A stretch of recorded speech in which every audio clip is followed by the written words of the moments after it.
ఇరాన్తో America deal కుదుర్చుకోవడంతో భారీగా లాభపడ్డ దేశం పాకిస్తాన్. దీని ప్రభావం ఎలా ఉంటుంది, ఇండియాకు దీని ఇంప్లికేషన్స్ ఏంటివి అన్నది మనం చర్చించాలి. సో ఒకటి, పాకిస్తాన్ ఇప్పుడు ఒక కీలకమైన సందర్భంలో ట్రంప్ ఒక డెస్పరేట్ సిచ్యువేషన్లో ఉన్నప్పుడు పాకిస్తాన్ ఫీల్డ్ మార్షల్ అసీం మునీర్ ఉపయోగపడ్డాడు. అందుకే మీరు గమనించండి, Trump my most favourite field marshal అని అసీం మునీర్ను డిస్క్రైబ్ చేశాడు. ఒక్కసారి కాదు, సందర్భం దొరికినప్పుడల్లా అసీం మునీర్పై తన ప్రేమాయణాన్ని ట్రంప్ చెప్తూనే ఉంటాడు. అక్కడితో ఆగకుండా వైట్ హౌస్లో ఒక దేశాధినేతకి ఇచ్చే గౌరవం ఇచ్చాడు, లంచ్ మీటింగ్. అయితే Trump eccentric, Trump maverick, Trump ఏం మాట్లాడతాడో ఎవరికి అర్థం కాదు. ట్రంప్ను మనం అంత సీరియస్గా తీసుకోవాల్సిన అవసరం లేదు. ట్రంప్ చెప్పేది నిలబడుతున్న గ్యారంటీ లేదు, అది అమెరికన్ ఒపీనియనే అవుతుందన్న నమ్మకం లేదు. ఇలాంటి విశ్లేషణలు వస్తూ ఉంటాయి. కానీ ఈ వీక్ తాజాగా జేడీ వ్యాన్స్ ఒక ఆసక్తికరమైన స్టేట్మెంట్ చేశారు. నాకు ఒక ఇండియన్, ఒక పాకిస్తానీ ఇద్దరు అత్యంత ఇష్టమైన వారు అన్నారు. ఒక ఇండియన్ ఎవరు అంటే తన వైఫ్ ఉషా వ్యాన్స్, పాకిస్తాన్ ఎవరంటే ఫీల్డ్ మార్షల్ అసీం మునీర్ అన్నారు. అంటే తన జీవిత భాగస్వామితో పోల్చాడు అసీం మునీర్తో తన రిలేషన్షిప్ను. మీకు ట్రంప్ లాగా మ్యావరిక్, ఎక్సెంట్రిక్ జేడీ వ్యాన్స్ కాదు. జేడీ వ్యాన్స్ ఈ వెస్ట్ ఏషియా వార్లో కూడా చాలా మెజర్డ్గా రియాక్ట్ అయ్యాడు. టారిఫ్ వార్లో కూడా, ట్రేడ్ వార్లో కూడా చాలా మెజర్డ్గా రియాక్ట్ అయ్యాడు. సో జేడీ వ్యాన్స్ను మనం ట్రంప్ లాగా లెక్క కట్టలేము. అంటే దీన్ని బట్టి ఏమర్థమవుతుంది, ఇది ట్రంప్ వ్యాన్స్ అనేది కాదు. అమెరికన్ డిప్లొమసీలోని, అమెరికన్ ఫారెన్ పాలసీ ట్రజెక్టరీలోని పాకిస్తాన్ ఒక కీలక స్థానాన్ని సంపాదించుకుంది. దీంతో పాకిస్తాన్ తన బ్యాంకులో బోలెడంత సొమ్ము ట్రంప్ నుంచి క్రెడిట్ అయి ఉంది. ఈ సొమ్ము రేపు ఇండియాకు వ్యతిరేకంగా వాడతాడా అనేది అనుమానం. ఎందుకంటే మీకు ట్రంప్ ఫారిన్ పాలసీని మనం జాగ్రత్తగా పరిశీలిస్తే ఒక దేశ ఫారిన్ పాలసీ కండక్ట్ చేసే పద్ధతిలో ఉండదు. సాధారణంగా ఒక దేశ ఫారిన్ పాలసీ కండక్ట్ చేసేటప్పుడు ప్రెసిడెంట్లు, ప్రైమ్ మినిస్టర్లు ఎవరు అన్నది ముఖ్యం కాదు. సో హైలీ పర్సనలైజ్డ్ డిప్లొమసీ ఉంటుంది ట్రంప్, ప్యూర్లీ ట్రాన్సాక్షనల్ ఉంటుంది. అది కూడా తక్షణం తన ప్రయోజనాలు, తన క్రైసిస్లో ఉన్నప్పుడు తనను గట్టెక్కించిన వారెవరు, ఈ క్విడ్ ప్రోకోలపైనే నడుస్తుంది. లాంగ్ టర్మ్ రిలేషన్షిప్ ఏంటి, రెండు దేశాల మధ్య ఉన్న చారిత్రక సంబంధాలు ఏంటి, రెండు దేశాల మధ్య ఉన్న హిస్టారికల్ పార్ట్నర్షిపే కాదు, స్ట్రాటజిక్ కన్వర్జెన్స్ అంటారు. రెండు దేశాల ప్రపంచ ఇష్యూస్ పైన, జియో పొలిటికల్ ఇష్యూస్ పైన, రెండు దేశాల మధ్య ఒపీనియన్లో ఉన్న సారూప్యత ఏంటి, రెండు దేశాల రాజకీయ ఆర్థిక ప్రయోజనాల మధ్య ఉండే సారూప్యత ఏంటి, కన్వర్జెన్స్ ఏంటి, ఇవన్నీ అనవసరం. ట్రంప్ ఏంటంటే is absolutely personal and absolutely transactional. దేశం కొరకే ట్రాన్సాక్షనల్ కాదు, తన వ్యక్తిగత ప్రయోజనాలకు ట్రాన్సాక్షనల్. సో ఒక క్లిష్టమైన సందర్భంలో ట్రంప్ ఉన్నాడు. Benjamin Netanyahu Israel prime minister సలహా మేరకు పీట్ హెగ్సెత్ లాంటి హాక్స్ ఉచ్కాయిస్తే, ప్రొవోక్ చేస్తే ట్రంప్ వార్కి వెళ్ళాడు. ట్రంప్ ఆశించింది ఏంటి, నమ్మింది ఏంటి, వార్ 2-3 వీక్స్లో ముగుస్తుంది, ఇరానీ లీడర్షిప్ మొత్తం నాశనం అవుతుంది, ఇరాన్ మిసైల్ కెపబిలిటీ ధ్వంసమవుతుంది, ఇరాన్ న్యూక్లియర్ కెపబిలిటీ ధ్వంసమవుతుంది, ఎంటైర్ వెస్ట్ ఏషియా రీజనల్ ఆర్డర్ను అమెరికాకు అనుకూలంగా మలుచుకోవచ్చు.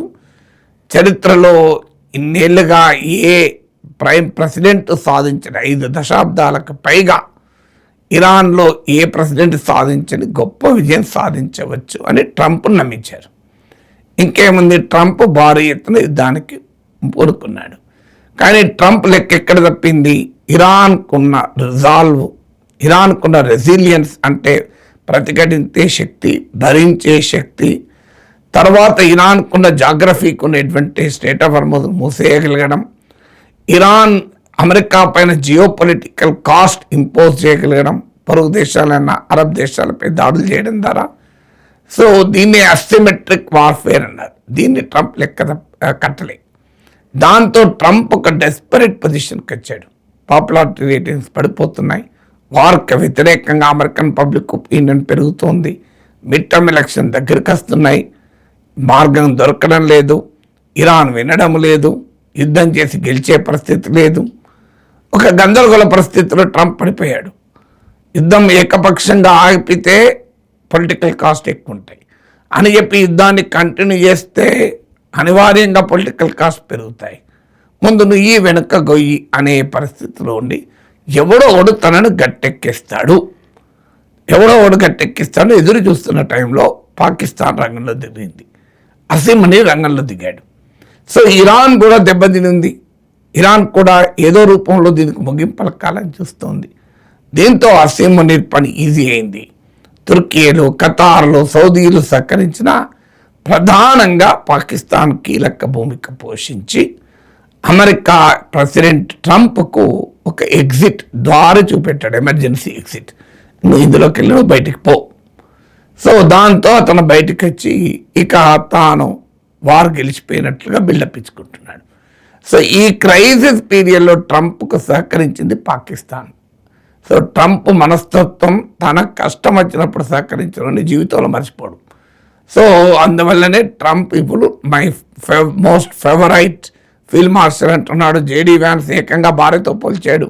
తన భార్య ఎంత ముఖ్యమో ఫీల్డ్ మార్షల్ అసీముని అంత ముఖ్యమన్నాడు. కారణం ట్రంప్ అడ్మినిస్ట్రేషన్ కష్టకాలంలో పాకిస్తాన్ గట్టెక్కించింది. వాస్తవానికి శేష వార్తోనే మొదలు కాలే ట్రంప్ పాకిస్తాన్ నెక్సెస్. అంతకుముందు ట్రంప్ ఫస్ట్ టర్మ్లో పాకిస్తాన్ పట్ల చాలా కఠిన వైఖరి తీసుకున్నాడు. కానీ సెకండ్ టర్మ్కి వచ్చే వరకు ట్రంప్ వైఖరిలో మారింది. ట్రంప్ చైనా పట్ల మెతక వైఖరి మొదలుపెట్టాడు. అంతకుముందు రివర్స్ కిస్సింజర్ డిప్లొమసీలో భాగంగా రష్యాను కలుపుకొని చైనాను ఎస్కలేట్ చేయాలని ఎత్తుగడ వేశాడు. అందుకే మన దేశంతో పాటు జపాన్, ఆస్ట్రేలియా కలిసి క్వాడ్ ఏర్పాటు చేశాడు. ప్రెసిడెంట్ పుటిన్కి అనుకూలంగా మాట్లాడాడు. ఉక్రెయిన్ వార్లో రష్యా వైపు ఉన్నాడు. కానీ కారణాలు ఏదైనా ఉక్రెయిన్ వార్ రిజాల్వ్ కాలేదు, పుటిన్ వినలేదు. రష్యా చైనా రిలేషన్షిప్ పెరిగింది. రివర్స్ కిస్సింజర్ డిప్లొమసీ ఇప్పటికిప్పుడు సాధ్యం కావడం లేదు. దాంతో ఇప్పుడు ట్రంప్ రూట్ మార్చి G2 కాన్సెప్ట్ ముందుకు తెచ్చాడు. అమెరికా, చైనా కలిసి ప్రపంచాన్ని వెళదాం.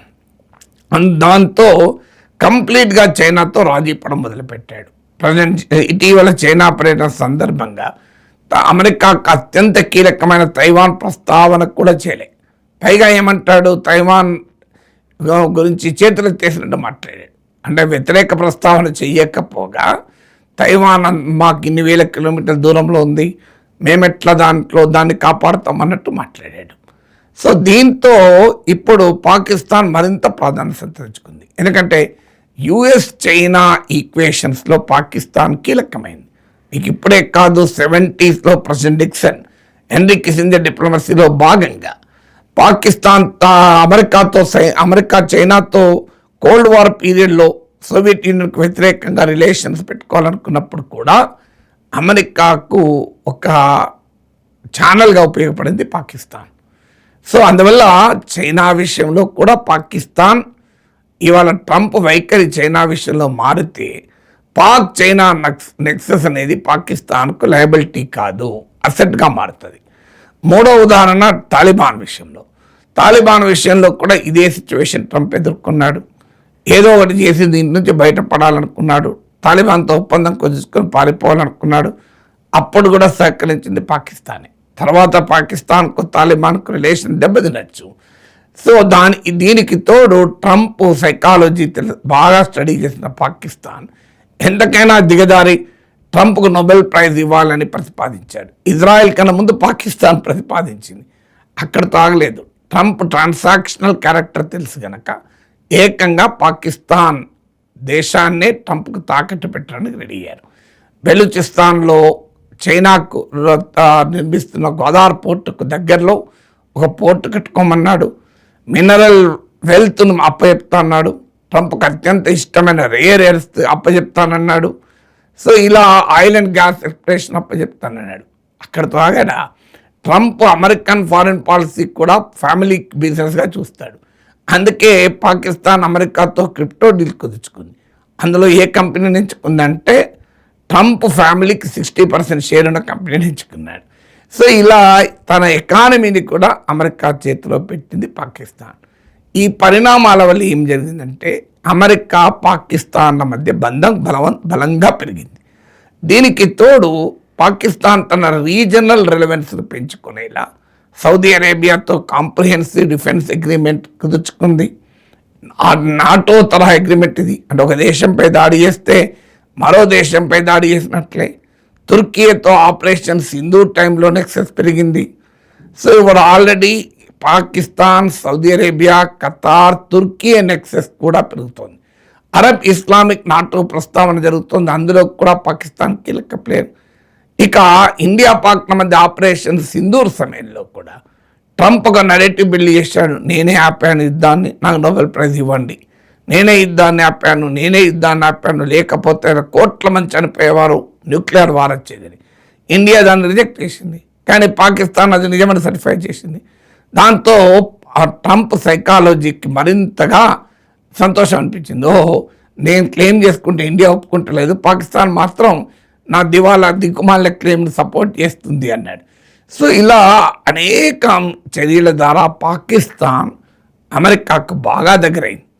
దట్ డజంట్ మీన్ మనం దూరం అయ్యామని కాదు. కానీ ట్రంప్ లాంటి మనిషి నాయకత్వంలో ఉంటే ప్రమాదం ఏంటంటే ఇండియాకు అమెరికాకు హిస్టారిక్ రిలేషన్షిప్ ఏంటి, స్ట్రాటజిక్ రిలేషన్షిప్ ఏంటి, లాంగ్ టర్మ్లో ఇండియా అమెరికాకి ఎలా ఉపయోగపడుతుంది, ఇవన్నీ అనవసరం.